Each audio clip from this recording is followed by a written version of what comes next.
Well, good morning. Believe it or not, the calendar says that spring is not that far away. With spring comes college commencements and a new crop of graduates coming into the job market. What can they expect as far as job opportunities are concerned? Our guest this morning can help us answer that question. Our conversation starts right now. From TV6, this is The Ryan Report. Here's your host, Don Ryan. Well, Philip Gardner is the director of the Collegiate Employment Research Institute at Michigan State University. He's been with MSU for 32 years. His major areas of research include the transition from college to work, early socialization and career progression in the workplace, workforce readiness, and other areas related to college student studies. MSU's nationally recognized annual college labor market study has been done under his direction each fall. Philip Gardner is our guest this morning. Welcome to the Ryan Report. Welcome. Glad to be here. Nice to have you with us. Let's give people a chance to get to know you a little bit first before we get down to all that serious business of what's happening with college graduates. As I understand, you grew up in the northwestern United States. I did. I grew up outside of Spokane, Washington, Okay. and went to college at Walla Walla. Well, and I've never met someone who's been in Walla Walla, Washington. Well, our age would remember Pogo from Walla Walla, but right now most people know it for its wines. Okay, and you were it's kind of a liberal arts school at that point. It is. And I think you were studying Chemistry. maybe chemistry and history, maybe. Yes, right. So somewhere along the line, maybe your interests changed. Well, yes, some of those events that we have in those early years. I got drafted right after college, and so I went in the military and went to Asia, and I came back. And when I went to grad school, I was still in the environmental sciences, but I had, in the back of my mind, there was a strong interest to get into economic development and human development. So I switched quickly when I went into graduate school to the program in economic development, economics. Okay, and so you're now considered an economist? Yeah, I'm probably more a social scientist than a true economist, but okay. That's the label I have. Okay, I noticed you also served on a local school board. I did. And still do, perhaps. No, I actually retired. My job, I took on a couple of jobs at MSU, and I had to give it up. I just didn't have time, but I served on it for 8 years. So you got a good perspective, right, from education at that level as right. well. And I noticed you also served 18 months with Thailand's Ministry of Agriculture's land reform. That's right. Right after graduated, I had an opportunity to go to Asia and Thailand and serve in their Ministry of Agriculture. What they were trying to do, land form, and convert big pieces of land to local farmers. And I had an opportunity to work there as an economist. Michigan State considered you an expert in college labor markets, and I mentioned some of this in the introduction. Early career socialization, skills competency. Is that how you saw your responsibilities? Well, yeah, I mean, interestingly enough, the Institute started in 1985 with the Michigan legislature wanting to know where college graduates went. And about 5 years later, they rolled that into Michigan State's budget directly, and then I expanded it. And so the main focus of what I do is to understand how 18 to 32-year-olds adjust to the labor market, become young professionals, and in part pick up responsibilities for this annual labor market study Michigan State's done for 47 years and things like that. So, is the information you gather for the benefit of students, for government, for employers, or maybe for all of the above? Well, it's all of the above. I mean, first it's channeled into, the career offices in many colleges and universities around the country use it to inform how they practice. I work with employer representatives that are doing their college relations or their college hiring, so they get an understanding of what the issues may be and the feedback and how they're performing. I would say the government is more hit or miss. Sometimes they want that information regularly, depending on who's in charge, and others they don't. Okay. But I would say it's mostly for colleges, universities, employers, employer associations, and things like that.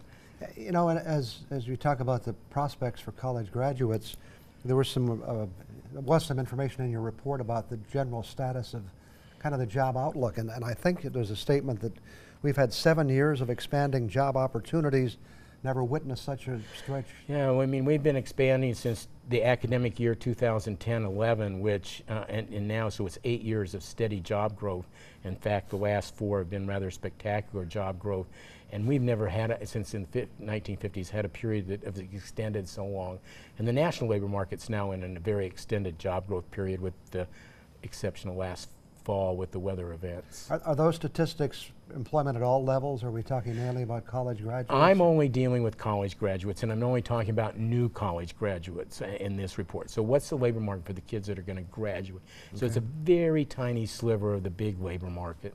On that subject too, you quote a chief economist from Moody's that there's a strong economic job prospect for the next several years. Yes, right now we're not involved in a major bubble or of any kind, so if things continue on the norm as the way they are, without politics aside, there's nothing out there to say that this is going to end soon. And so they've extended their outlook 3 years, as most any economist would really, 3 to 5 years is, if things stay normal, we should be able to stay in this positive economic environment for the near future. So, and I pretty well see, I don't see anything that's going to disrupt this unless it's political. Okay. We'll get specific about what this means for college graduates in just a couple of minutes. We'll return with more on the Ryan Report just 2 minutes from now.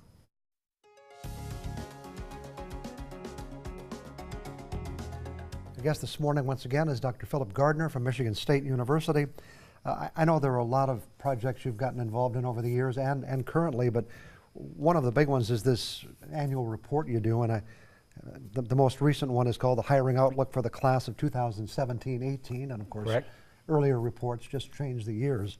How do you go about obtaining the data you have for this report? Well, the current strategy I use now is I have about 200 colleges and universities across the country that assist me by contacting their employer base. Those are the ones that are currently actively looking for new college, for college students either to fill internships, co-ops, or other related types of pre-professional work experiences and full-time employment.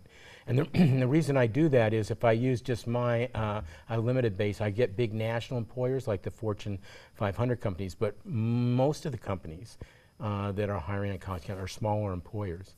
And so to get those, I have to go to a number of universities because they can touch their regional base. Okay. And so out of that, while I get a very large sample of employers, 2,000 to 3,000 sometimes. This year was a little lower, that cut across all kinds of sectors and size, and we get a fairly good distribution.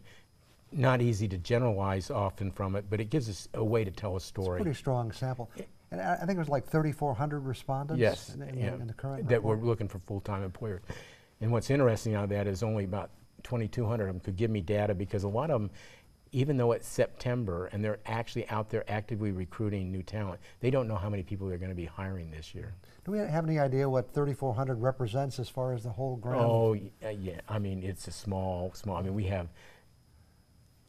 I don't even know how many firms and establishments we have, but it's in the millions, so it's not very. But it's much more than most samples have. In any survey, it is significant.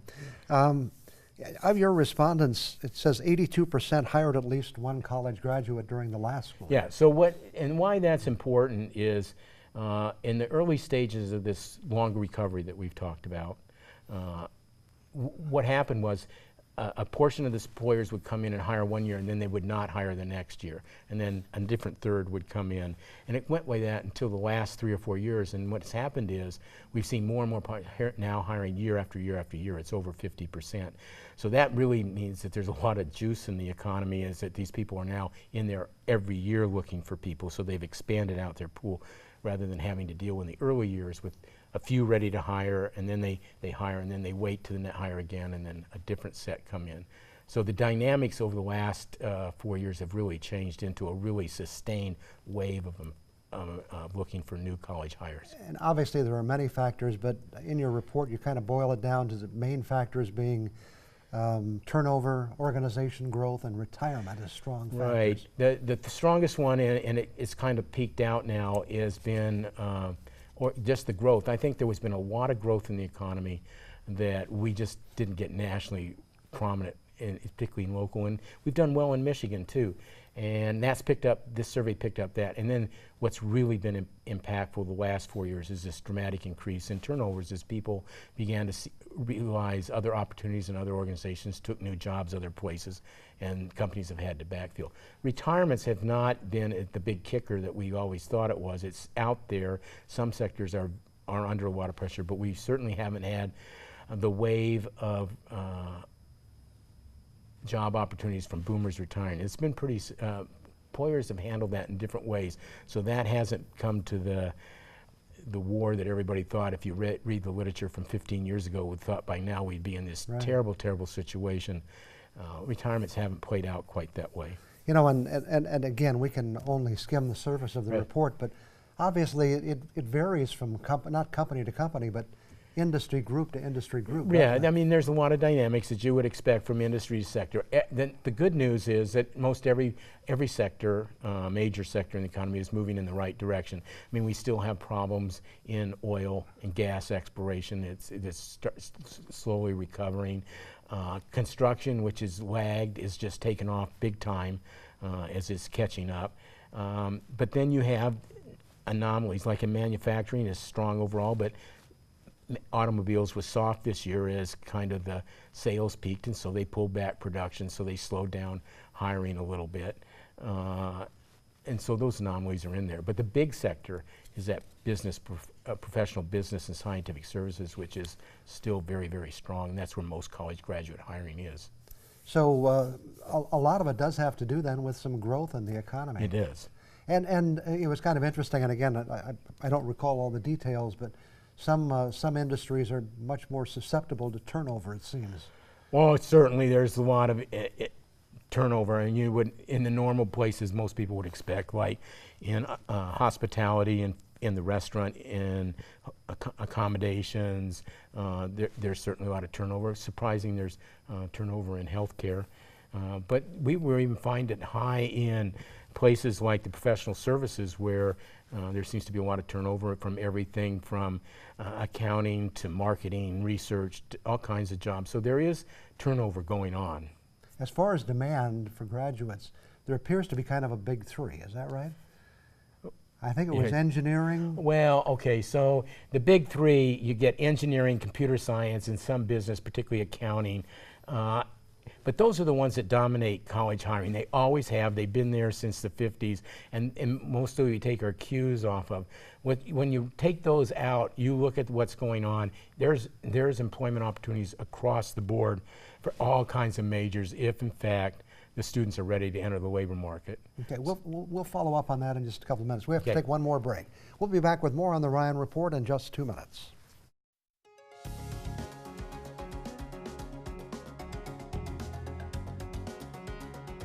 Again, our guest this morning is Philip Gardner. We're talking about college graduates, among other things. One of the interesting things I saw in your report is that I think it was 38% of the respondents said that graduates were lacking in soft skills. Talk to us about that. When we talk to employers about what challenges they face in finding the kind of talent they want, the top one issue that always comes up is this soft skills area. It means a lot of different things to other people, but it's this, I use the word boundary spanning skills because it's the skills that allow you an individual to cross functional boundaries in an organization, organizational boundaries, client boundaries, political boundaries, cultural boundaries. Because now in the modern workplace, you have to cross all these boundaries. It's not just confined to one place.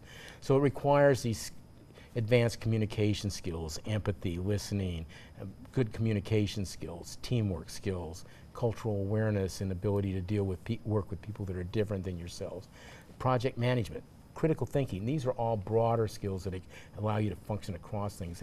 And a lot of people are just trained to do one thing, and we train them in college often to do something very, very good in a discipline, but they don't always pick up these broader skills. Right. And today, organizational fit is critical to an organization.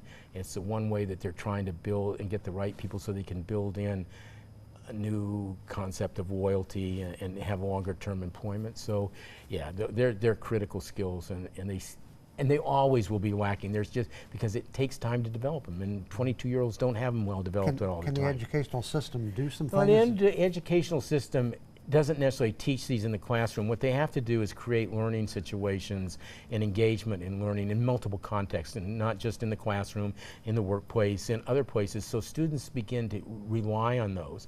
And then they have to follow that up with integrating those experiences so students understand exactly what they gain from them, so because they often can't articulate very well their skills and abilities. And some of this probably even goes back to our K-12 educational system. It goes, especially now with the emphasis on learning certain tests. Yeah, well, if you go back to the SCANS report in 1992, which was originally geared towards even K-12 education early in college, these skills have been dominant since 1992, and so it's everywhere. So if a student wants, if somebody completed high school and that's as far as they're going to go, if they had these skills, they could actually find jobs and do well. If you don't have these broader skills, you're kind of dead-ending yourself regardless of where you stop your education.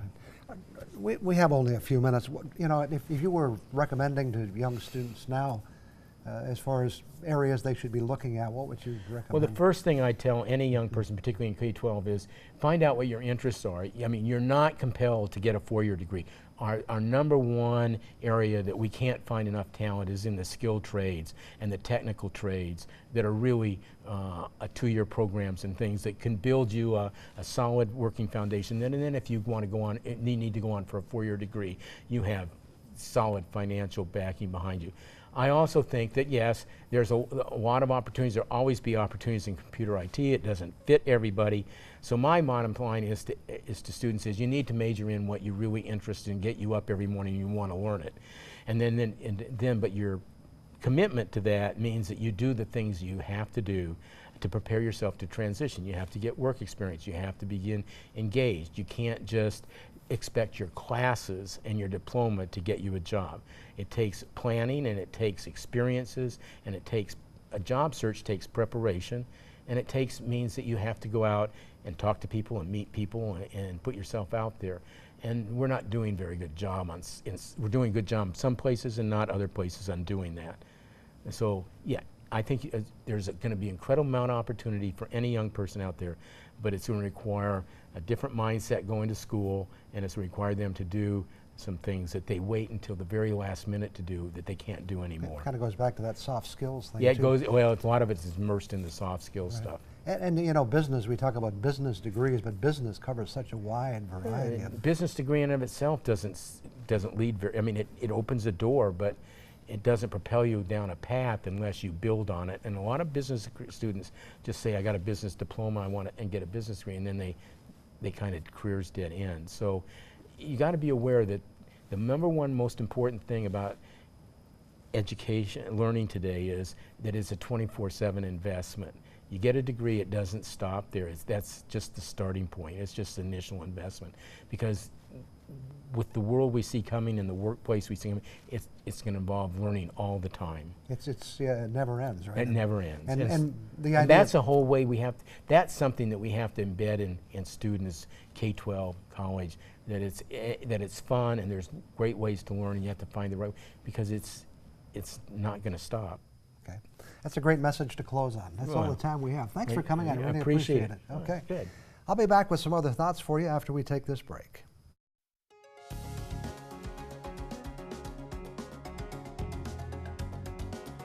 We've talked before. In fact, one Sunday we had a quiz about businesses that have disappeared from the American landscape. The A&P store, Burger King, Standard Oil, Pan American Airways, list goes on and on. We get used to it. Someone else comes along to take their place, but it's always a little harder when it's a store in our town that had been around for quite a while. Sometimes the memory remains in unusual ways. Let me show you a picture I took the other day. If you look carefully, you can see the word Yonkers etched into the building facade. They've taken the letters away, but the name is still there. Yonkers is gone, but yes, the memory lingers on. Looking through the glass front doors at the empty building inside almost gives you a kind of eerie feeling. They arrived as Prangies, I think about 40 years ago, and ultimately became Yonkers. If you let your mind wander as you look into that empty space, you can almost picture the faces of customers checking out their purchases. If walls could talk, think about the memories they could share. You can imagine the season changes and the fashion changes the store was witness to over those 40 years. I think of all the Christmases that came and went as shoppers cheerfully picked out gifts for family and friends. And think about those who were there to help customers with their needs. Not those who came and went quickly, but those who dedicated a big part of their lives to showing up every day, year after year. Many of the customers they served and the people they worked with each day became friends. In some cases, the stores that have left were parts of multi-store chains that went completely out of business. In this instance, that wasn't the case. I guess the corporate decision makers just grew tired of Marquette. Is there a moral to this story? Business is business, and it has changed a lot through the years. We're going through a change in this country where the existence of so-called brick and mortar stores, those that have an actual presence in our communities, is threatened by the vendors who sell their wares online. We've gone from doing business with a clerk who probably knew our name to dealing with an impersonal machine that takes our order and our money without any feelings or emotions. If we're lucky, and we usually are, a FedEx or UPS van will pull up to our door and deliver the products we're looking for. And one day we'll wonder why that store down the street we used to visit closed its doors. Despite the trends that say otherwise, I like to think that most of us still like the idea of dealing with people we know. In fact, I think that's one of the reasons TV6 news programs are among the highest rated in the country. We've been doing this for you for over 60 years. Some of the faces you see around have been around for a long time. We're like an old shoe. And if that's true, then I must be the oldest pair in the closet. I'll be back in a minute. That's about all the time we have for this week. Keep in mind, if you miss our weekly get-together, it will be available at uppermichigansource.com starting on Monday at noon. Our past episodes are available right now. Thanks to Dr. Philip Gardner for joining us this morning for an interesting look at what the outlook is for companies and college graduates. And thank you for joining us. Look forward to seeing you again next Sunday morning.